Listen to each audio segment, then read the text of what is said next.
Patrick Lancaster. Right now we're in the Kherson region of Ukraine, and we're actually in the city Kherson as well.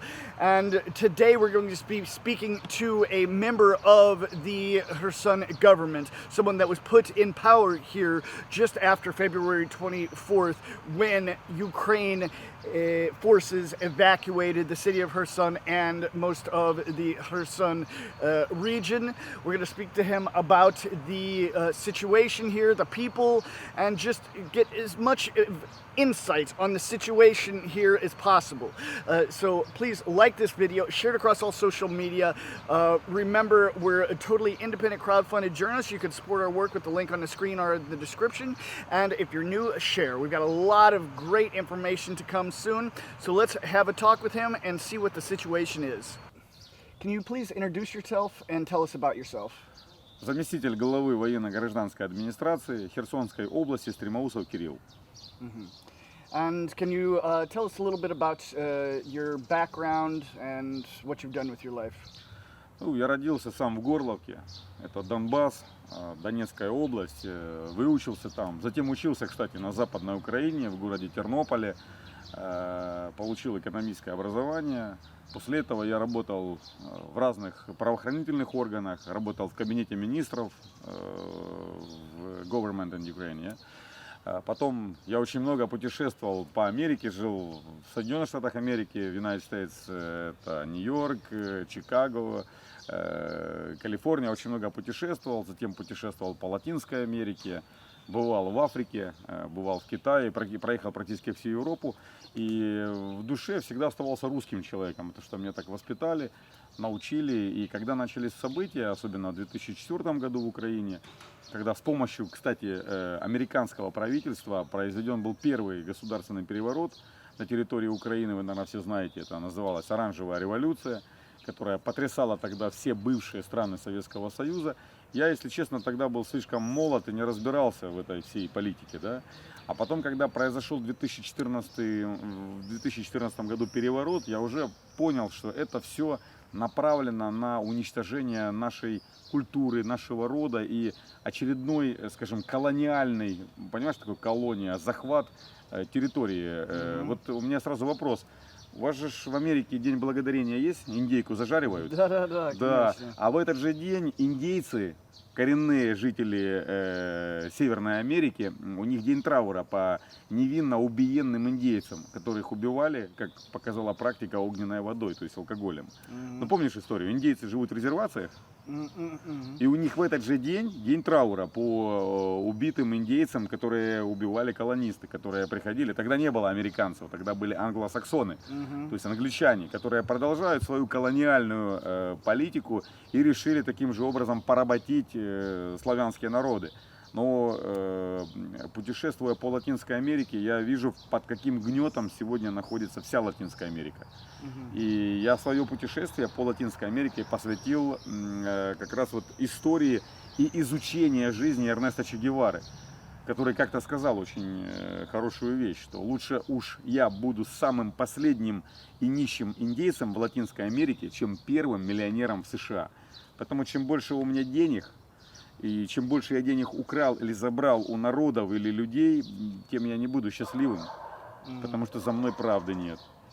Сегодня я в правительстве, потому что за мной правда, за мной история и культура моего рода, моего народа, который не приходил в Америку, не нападал на Европу, которая, кстати, когда-то была освобождена Советским Союзом во Второй мировой войне.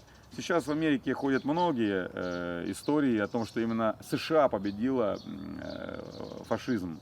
Мы можем говорить, что да, конечно, не без участия США, но Советский Союз, вот Украина, Россия, Беларусь и все другие союзные республики Советского Союза приложили максимум усилий, и цена этой победы была свыше 30 миллионов жизней наших соотечественников. И когда приходят люди, меняют историю, появляются бандеровцы, появляются неонацисты, которые превращают мою страну фактически в четвертый рейх, потому что Украина за последние годы, опять же, не без помощи американского руководства или истеблишмента, или этой всей программы, вдолбили в голову многим украинцам, что они, как и немцы, чуть ли не титулованная нация на весь мир. От этого вырос фашизм, который ты, я думаю, здесь наблюдал очень много, да? Поэтому я здесь не потому, что я хотел дорваться до власти или получить эту власть. Я здесь, потому что это будущее моих детей, моей культуры и моего рода, который с помощью колонизаторов уничтожили культуру индейцев майя, уничтожили культуру индейцев Кунаяла, индейцев инков, которые живут, ну и все население Латинской Америки, если посмотреть вот под таким углом. Ну и англосаксоны, видимо, недопонимают до конца, что мы не индейцы, хотя нас такими воспринимают, как третьесортный мир. Это люди, которые очень далеки от развития, интеллекта, и они думают, что они голыми руками вот так вот придут и из нас сделают Латинскую Америку или Африку, которую они фактически разграбили за последние несколько столетий. You say that you were born in Donbass. So what are you doing here? How long have you been here? Я родился в Донбассе в 1976 году в городе Горловка, который сейчас нацисты бомбят. Да, и мне больно принимать все то, что происходит. Я там выучился, вырос в Горловке, закончил автотранспортный техникум, а затем меня жизнь забросила в 2000-е годы за границу, за рубеж, где я вынужден был вот в тяжелые времена искать немножко другой жизни и думая, что Европа это самый, знаете, вот пик, предел мечтаний. Все-таки я вернулся в Украину после неких скитаний по Европе. Ты же тоже путешествовал по Европе, правда? Ездил, смотрел, но на самом деле почему-то остановился здесь. Потому что душа человека, она все-таки возвращает, я не говорю про ностальгию. Вот скажи, у тебя есть ностальгия про Америку? Уехать и там жить? Да, конечно, я не знаю, можно, конечно, я хочу моя семья, Увидеть, вижу да. Америка, и может жить несколько лет. Я думал, что жизнь нет, но, конечно, я хочу мои дети, вижу Америка тоже, но тут как наш дом. Я понял, то есть тут вот душа человека. Вот у тебя жена наша, да? Да, Русская, да? Да. Отличается жена русская от жены американки?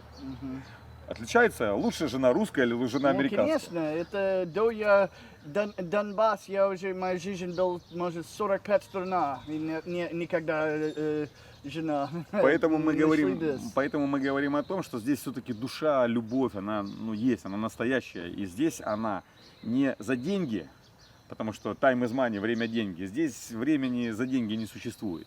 Поэтому я вот так вот вырос, но в Херсоне я оказался, вот полноценно живу в Херсоне с 2009 года. И я сразу же стал журналистом. То есть мне было интересно. Ага. То есть я открыл свое информационное агентство. И с 2009 года здесь родились мои дети. У меня 5 детей. Они здесь родились на Херсонской земле. И для меня она сегодня стала родной землей. И поверьте, когда сюда зашли российские войска 24 февраля, я один из первых, кто их встретил, один из первых, кто в этом помогал и другим людям понимать, что это не оккупанты, что это не агрессия, это вынужденная мера против того, что могло бы быть дальше. Потому что из Украины Европейский Союз, не в лице простых людей, не французы, подавление недовольств, которых желтые жилеты, вы помните, их просто уничтожали, да? Потому что уже нет демократии, про которую рассказывает Соединенные Штаты Америки. Потому что последние выборы в Америке показали, что демократии как таковой в Америке, ну скажем так, недостаточно. Это лично мое субъективное мнение. Поэтому сегодня, когда мне говорят, что ты предатель, мне говорят нацисты русскому человеку, это то же самое, что фашисты говорят мне, русскому человеку, что я предатель. Это априори невозможно. Я нахожусь Украинский сегодня... сказал. Украинцы мне говорят, украинцы, не украинцы, а правительство, СБУ, которое сегодня превратилось в гестапо, говорят, ты предал.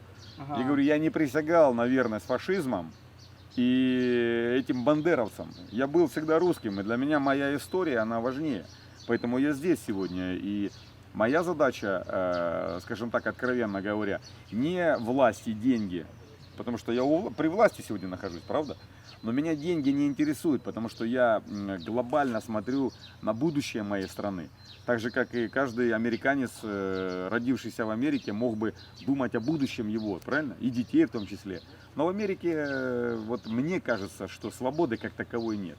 Это такая большая тюрьма, тюрьма большая, с определенными возможностями, но не у всех. Потому что, скажи, бомжи, знаешь, что такие бомжи? Мгм. В Америке, наверное, мне кажется, их больше, да, чем здесь у нас. Да, да, да. Правда? Да. А если у нас бомжи есть, то бомжи богатые, потому что постоянно синие. Ну, а синих бомжей, ну, пьяных в Америке много не бывает, потому что алкоголь это очень дорого, да? Ну, бывает тоже. Бывает. Это большая проблема там, да. Но Но мультикультура, в которой все смешалось, здесь кровосмешения ты не видел много, где негры, или как их нельзя называть неграми, да, там это. на США это очень плохое слово. Ну, мне учили в школе, что Да, в это в за Африке вас живут это как... расизм. Это да. расизм, да, типа, ну, меня учили в школе, что в Африке живут негры, в Германии живут немцы, в Израиле живут евреи. А вот у меня вопрос такой, а откуда появились в Америке негры? Откуда, как они там? Как они там оказались? Ну, they were brought to America as slaves. А, рабы. А ты думаешь, легко высадиться на берегах Африки? Из Африки их привезли, правда? Из Африки привезли, да? Да. А ты думаешь, легко высадиться на берегу Африки и поймать в сетке живого здорового негра? Я думаю, нет. Поэтому ловили тех, кто от сетки не успел убежать, или тех, которых вождь продавал за пачку сигарет, потому что с них не было толка. И сегодня негры, ну скажем так, по большому счету, приехали в Америку, но у них, понимаешь, наркотики, ганги там... Ну, не все. Не все. Просто много... many black people, African Americans, live in lower income areas where a lot of Special that areas, happens. there's a lot of gangs, a lot of narcotics, a lot of it all. Not very good things, yeah. This is. But not all. Some. I Many, know, but not I know. all. Some, Yeah. some African American people who intelligence, who how like teacher, how like doctor, a lot of too. But at all people who lived in black men, yeah. This is people who without work, without social, but live in social pains, yeah, situation. Поэтому я не говорю, что я расист. Вот у нас очень много черных людей, blacks men, yeah? Я к ним отношусь к нормальным пониманиям. Но смотрите, черные люди, китайцы, русские, украинцы, там очень мультикультура большая. Соответственно, это очень тяжелая практика. И мы говорим о том, что даже один ребенок в традиционной американской белой семье это очень дорого, правда? Один ребенок, one child in America, yes? Да. Это очень дорого. Люди немногодетные в Америке, правда? На Америке есть много государственной помощи, много тоже, но это... Ну, люди не стремятся. Почему так? Ну, вот у меня 5 детей, у тебя 2. Да. 5 детей в Америке, это надо работать много, правда? Да, как факт. Поэтому мы говорим о том, что мы живем в нашей культуре, и наша культура, она, скажем так, уже много столетий показывала, что мы не индейцы, к которым можно прийти вот так вот, дать бусы хрустальные и золото забрать, да? Мы готовы поделиться, мы готовы тебя приветствовать на нашей земле. Вот ты чувствуешь от меня, что я каким-то образом могу быть для тебя плохим человеком? Чувствуешь душу мою, да? Там, я с тобой общаюсь, и так не только я, так многие. А в Америке немножко не так, правда? Не. Много это, конечно, очень много людей хороших. Хороших, да. Да, но, I mean, факт есть каждая страна, есть пропаганда Согласен. против. Россия есть это, США есть это против России и друг друга. Как я сказал, я уже больше 45, может 50 стран, я уже не могу читать сколько.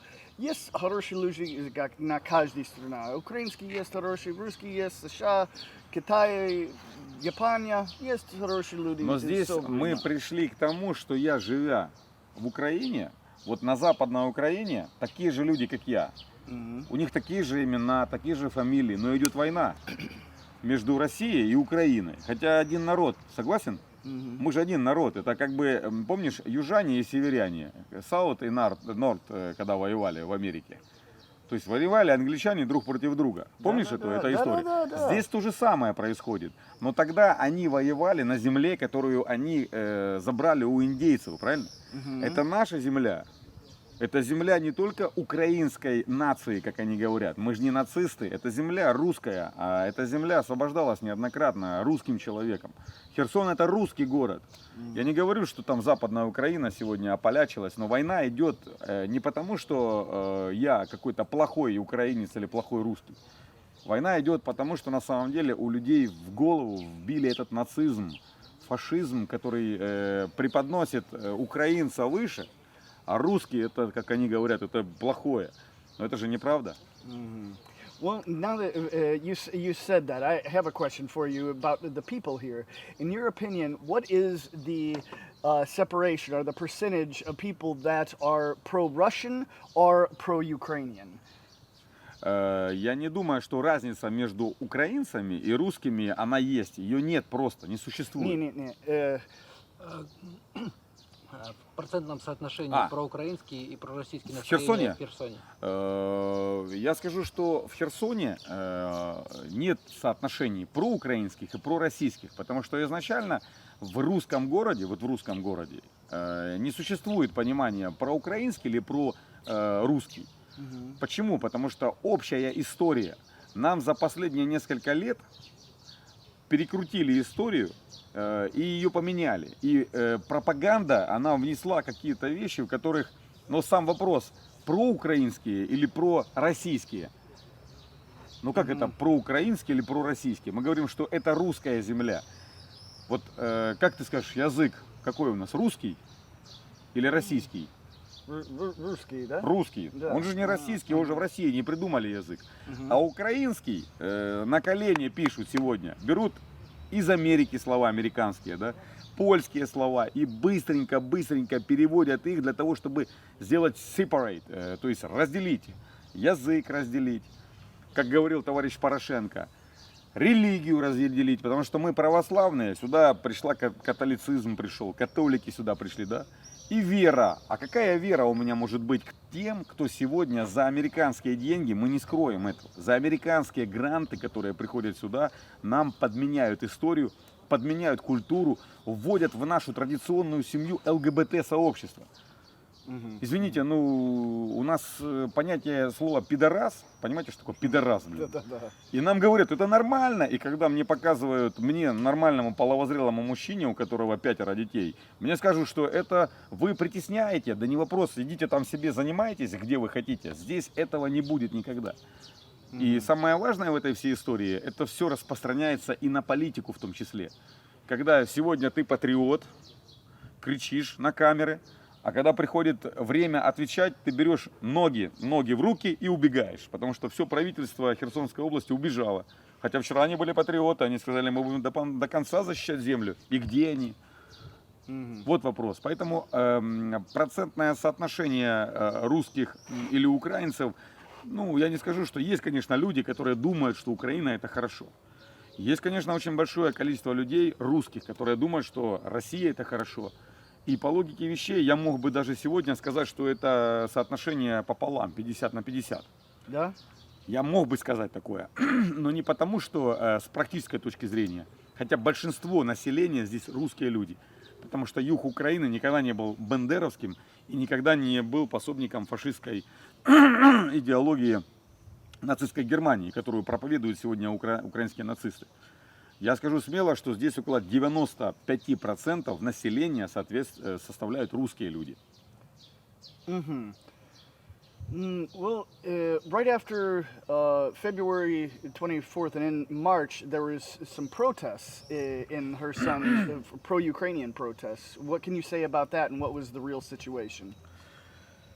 Протесты, которые проходили после начала специальной военной операции 24 февраля, они на самом деле были, да, эмоциональными, но то соотношение протестной массы, вот у нас в городе после 24 февраля, после начала операции военной, проживало около 300 тысяч человек, 300 тысяч. 300 тысяч, понимаешь, да? Да. А на протесты вышло около 2000. Да. То есть посчитай процент. Если бы явно жители Херсона, областного центра, были против каких-то процессов, то их должно было бы выйти хотя бы процентов 20.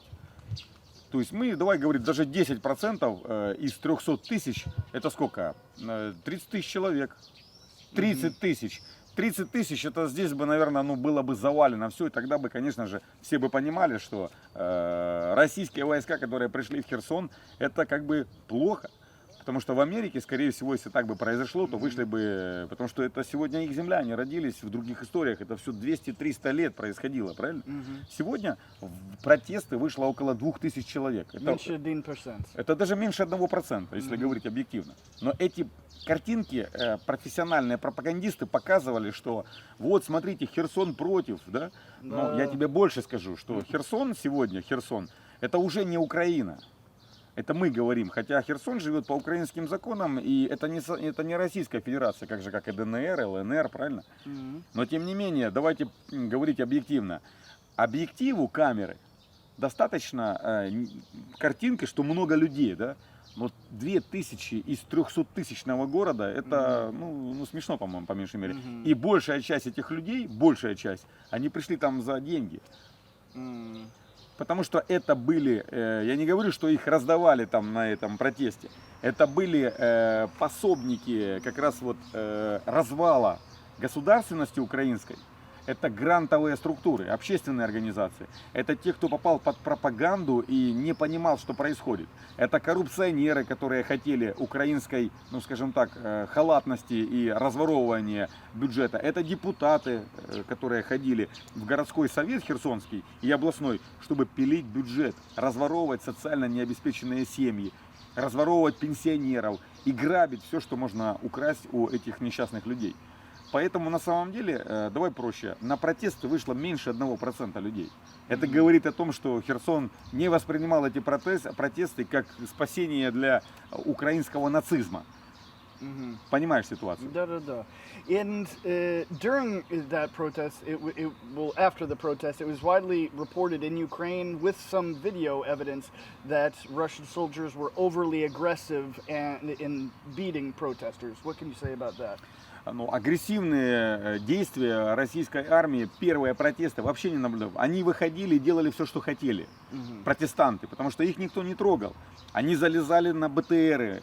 Помнишь, Флаг на БТРе, когда залез и как на сноуборде проехался, его ж никто не бил, никто не... Ну, это как бы картинка, которую надо было сделать для красивых вот таких репортажей, для американских людей, для людей из Европы, что вот, мол, пришли российские агрессоры. Здесь никто никого не обижал. Потом, когда начали на голову садиться, потом, когда в этих протестных массах начали находить людей, которые стреляли по российским солдатам, ведь у нас была информация, что стреляли с оружия по российским солдатам, соответственно, российские солдаты начали открывать ответный огонь. Но если раз пришли, они видят, что российские солдаты не реагируют. Первые протесты их не разгоняли, ты помнишь, наверное, да? Никто никого не трогал. Пожалуйста, это ваше мнение, выходите. Но когда приходят и тебе оскорбляют, когда тебя фактически унижают, когда тебе говорят гадости в толпе, а мы говорим, ну если ты мужчина, выйди мне, скажи в глаза. А толпа это толпа, ей надо управлять. Потом, когда начались попытки провокаций, хотели взорвать бомбу вообще в этой толпе, чтобы потом объявить, что в этом виноваты российские войска. Но пришлось принять решение, что эти протесты здесь не нужны. Это картинка, которая не имеет под собой никакой конкретной задачи. То есть задача в конце взорвать этих людей несчастных, которые бы организаторы протестов СБУ. СБУ, это служба безопасности Украины, это давно структура, которая не занималась конкретно интересами государства. Это коммерческая структура, там все генералы банановые, то есть банановые, они получили все свои погоны только лишь на грабежах местных жителей и местных предпринимателей. Соответственно, это гестапо, коммерческая структура. Гестапо, мы ее так и называли. И мы говорим сейчас о том, что эти все протесты, они закончились, потому что в них смысла не было. И как только протесты закончились, ведь создание Херсонской Народной Республики анонсировали некоторые депутаты областного совета. СБУ говорит, вот, мол, вот Херсонская Народная Республика. Мы не планировали создавать, потому что не хотели немножко в этом направлении проходить вот этот вот путь, долгий путь, которым идет ДНР.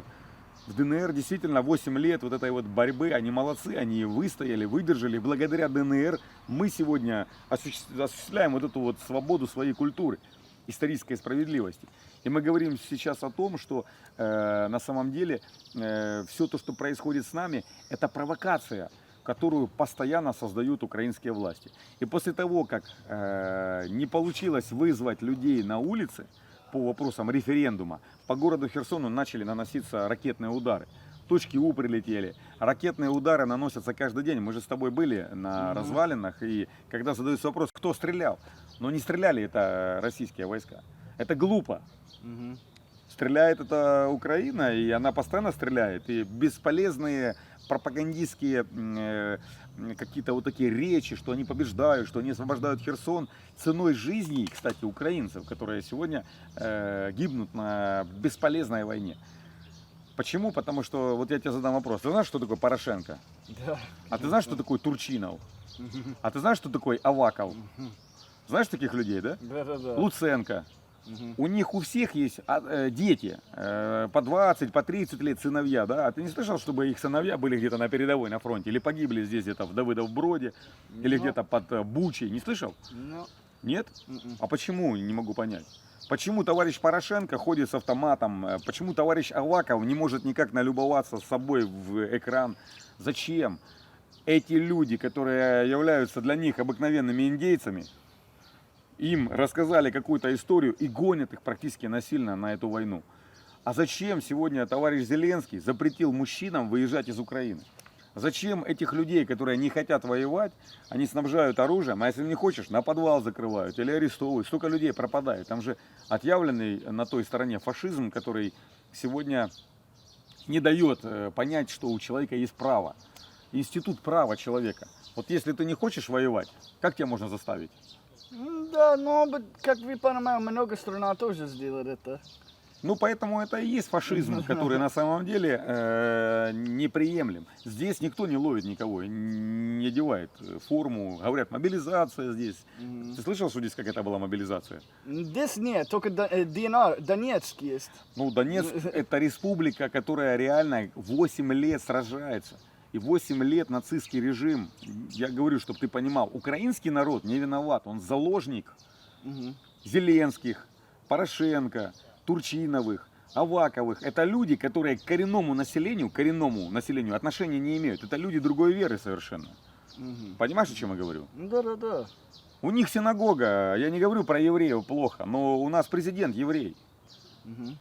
И это его дело, пускай, но на самом деле, если говорить объективно, я не хотел бы, чтобы те люди, которые сегодня в этом плане, повторюсь, я не антисемит, я к евреям отношусь с уважением, но я человек, который родился в Украине, будучи русским человеком, чту свои традиции.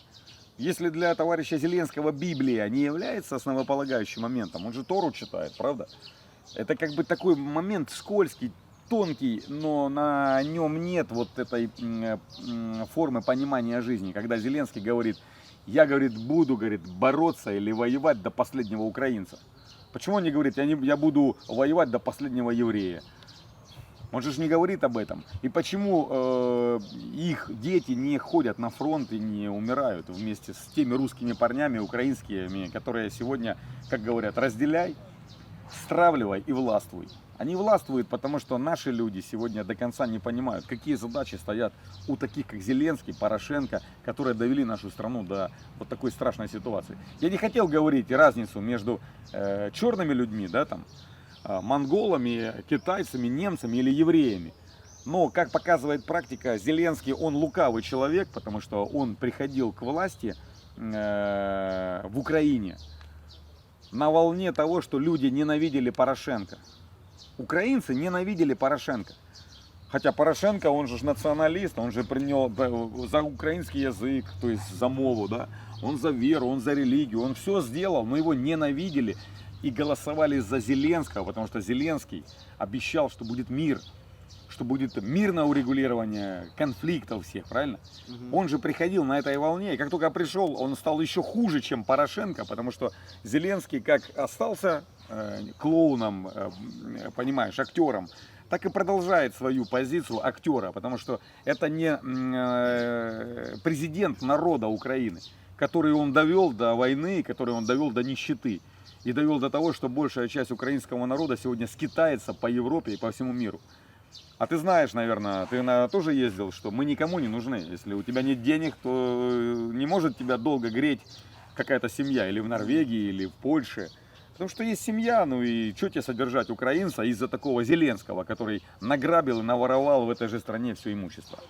Can you explain what the process was like of you becoming part of the government here and what happened to the government that was in place before the February 24th? Что было до и что сейчас, да? Да, что случилось с предыдущим правительством и как вы попали в правительство? Предыдущее правительство, которое находилось в Херсонской области, уехало 24 февраля, все уехали сразу. Депутаты, губернатор. Губернатор торжественно заявил, есть даже видео, губернатор Лагута Геннадий, который был популистом и водителем мэра Колыхаева. Ну, то есть у них родоплеменной строй здесь был.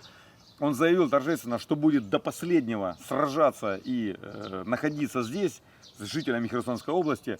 Только заявил на камеру, спустился вниз вот с этого здания, сел в машину и уехал во Львов. Понимаешь? Да. То же самое сделали все те депутаты, которые каким-то образом могли оставаться, хотя здесь еще буквально российские войска зашли где-то через 2 недели. То есть они бросили жителей Херсона, Херсонщины, поэтому мы были вынуждены для того, чтобы, вы понимаете, что без правительства не может существовать большой город или большая область. Мы были вынуждены, Владимир Сальдо, я там и все те, кто сегодня здесь представлены, взять на себя ответственность за беглое правительство.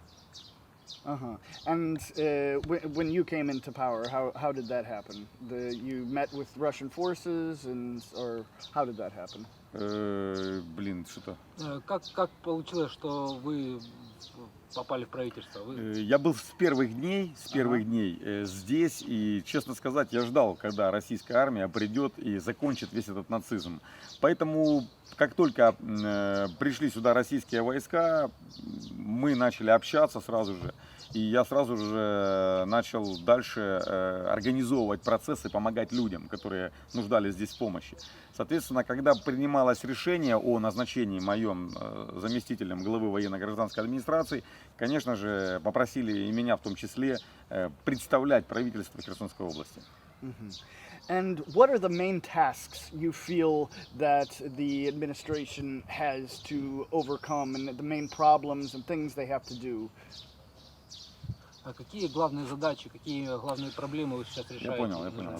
Сейчас основная задача – это сформировать правительство, которое может быть структурировано и которое может на сегодняшний момент в тяжелую ситуацию, в которой мы оказались, быть полезными, прежде всего, жителям города Херсона и Херсонской области.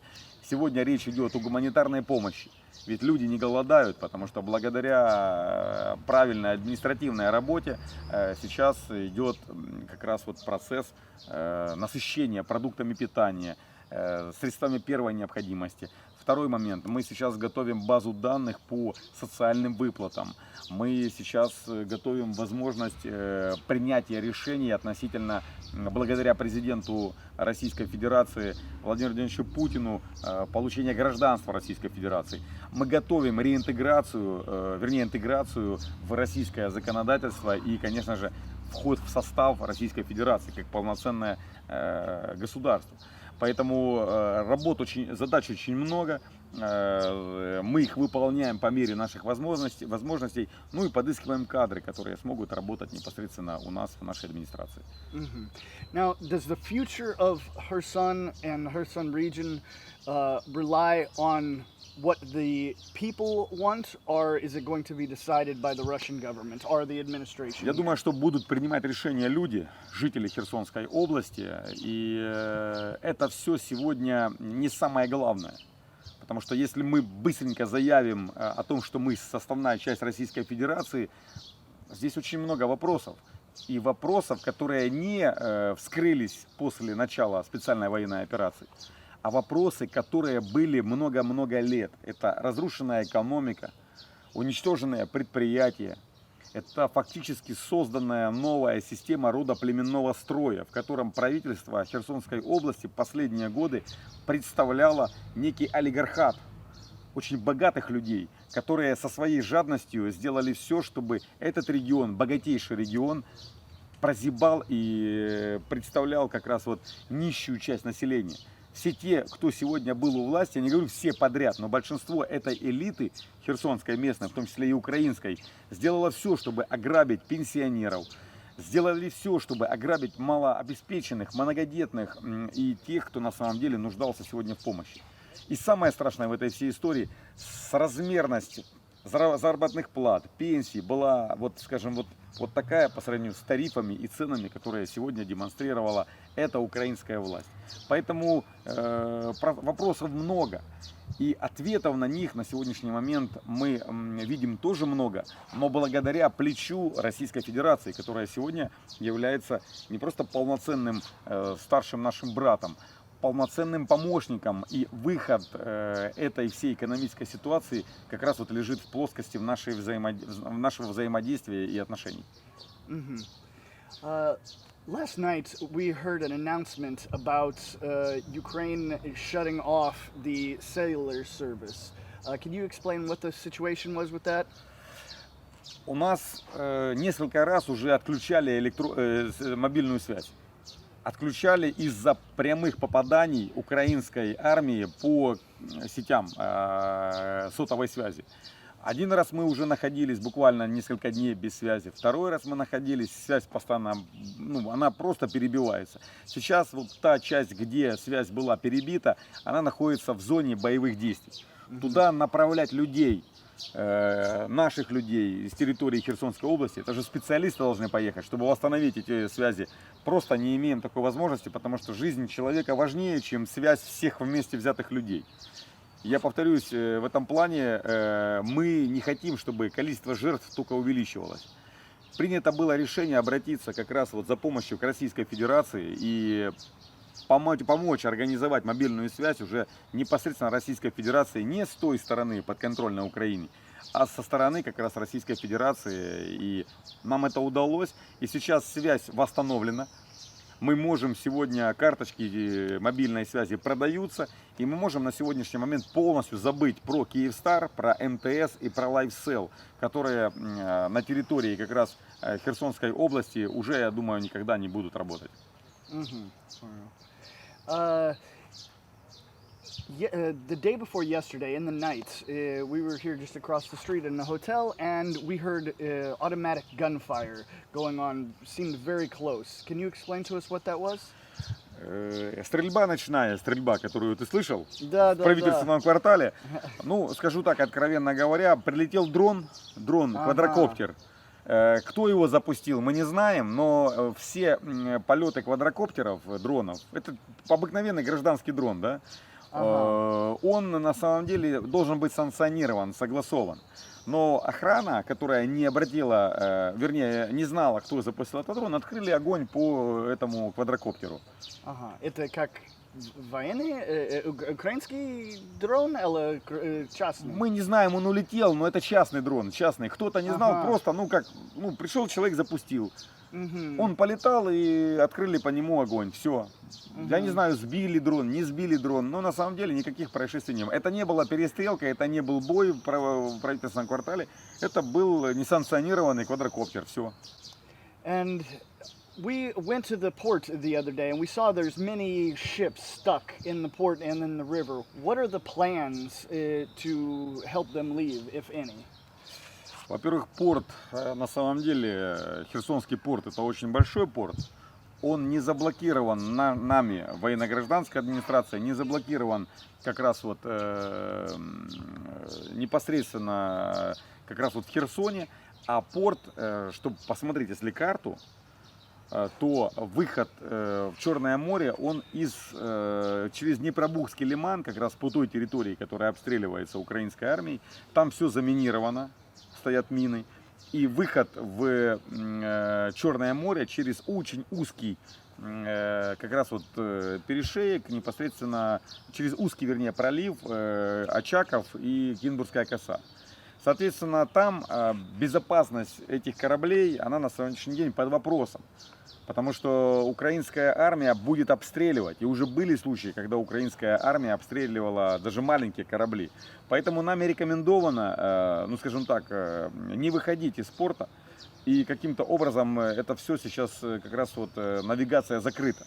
Для безопасности непосредственно и кораблей, и команд, потому что находятся разные представители разных стран, потому что все произошло очень быстро. И корабли находятся на рейде, но они находятся в полной безопасности в городе Херсоне, в порту. And last question. The Russian president, Vladimir Putin, has said this whole 3 months that this is a special operation. And many of the West and a lot of the world has said, well, it's a special operation, but it's also a war. What is the importance, in your opinion, that Russia is calling this a special operation and not a war? Because the definition of war is armed conflict between two entities or two countries. So what is your opinion on this? Я думаю, что это не война, а специальная военная операция, потому что если говорить обратной стороной медали, в 2014 году украинская сторона начала антитеррористическую операцию по зачистке коренного населения Донбасса, которое не было согласно с государственным переворотом. Почему тогда это не называлось войной? Хотя ты сам видел, что там была полноценная война по уничтожению мирного населения. Но Украина упорно не называла эту операцию войной. Yeah,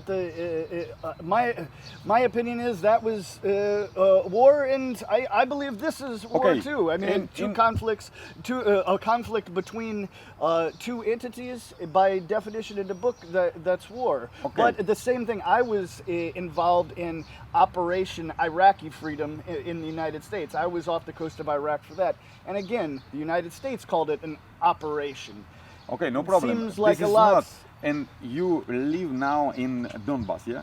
This is operation, this is war for people who live in Donbass. This is war, 100%, 100%. This is war, because this is not operation.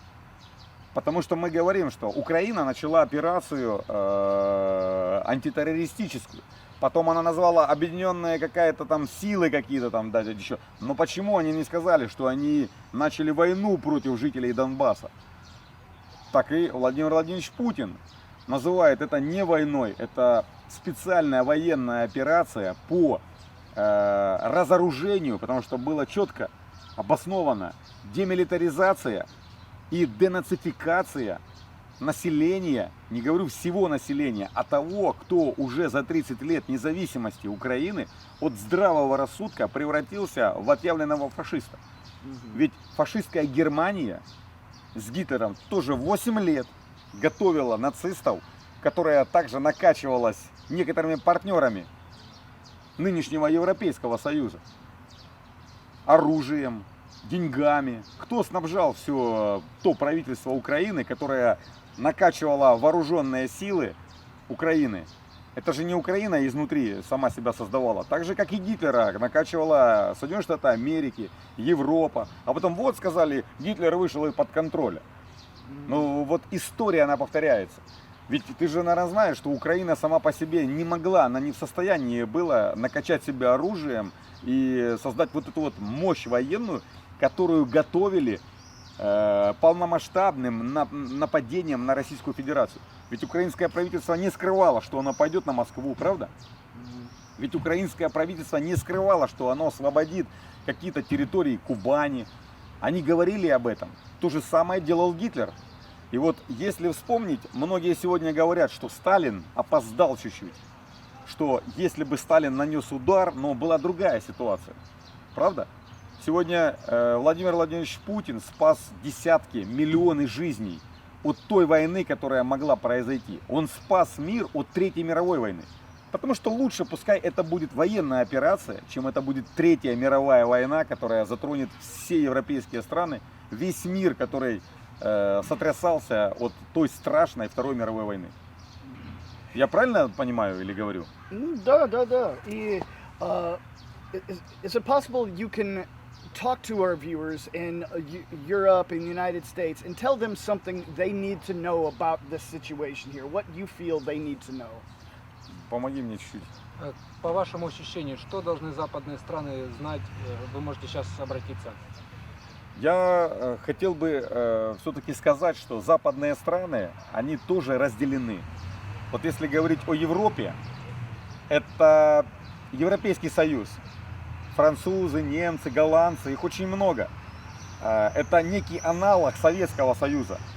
У нас тоже было 15 республик, была одна единая валюта, рубль. Потом это все развалили, разрушили. Но в Советском Союзе, несмотря на многонациональность, дружба народов, она была.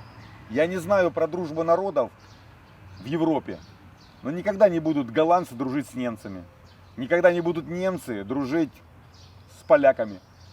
И вот эта вся страшная ситуация подводит к тому, что многие жители Европы являются заложниками ситуации, в которой они оказались. Я жил в Европе, я знаю, как там выглядит ситуация.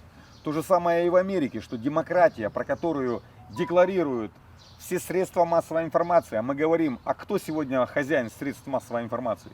Те же самые богатые люди Америки. Мне задавали вопрос, когда я был в Лос-Анджелесе, кто организовал на билдинг-центре в Нью-Йорке атаки. И многие американцы говорят, что это было организовано спецслужбами США. И многие говорят, что это некая провокация, которая постоянно сотрясает весь мир. И все понимают, что Америка сегодня это большая дубина, которая своими силами из-за благодарности печатного станка, потому что ФРС, Федеральная резервная система, печатает бесконтрольно свои деньги. Об этом говорил Муаммар Каддафи, который говорил, что нам не нужны доллары, бумажки обыкновенные. Давайте за золотой динар продавать нашу нефть. Путин говорит, давайте за рубли продавать. Давайте немножко создадим баланс в мире, в котором Америка, которая также не является на 100% счастливым государством, потому что очень много нищих людей, очень много несчастных людей, потому что капитализм, он заставил людей в Америке есть антидепрессанты. Он заставил людей в Америке с утра до вечера пахать как раб. И в Америке американцы говорят, Америка одной рукой дает тебе, а второй забирает.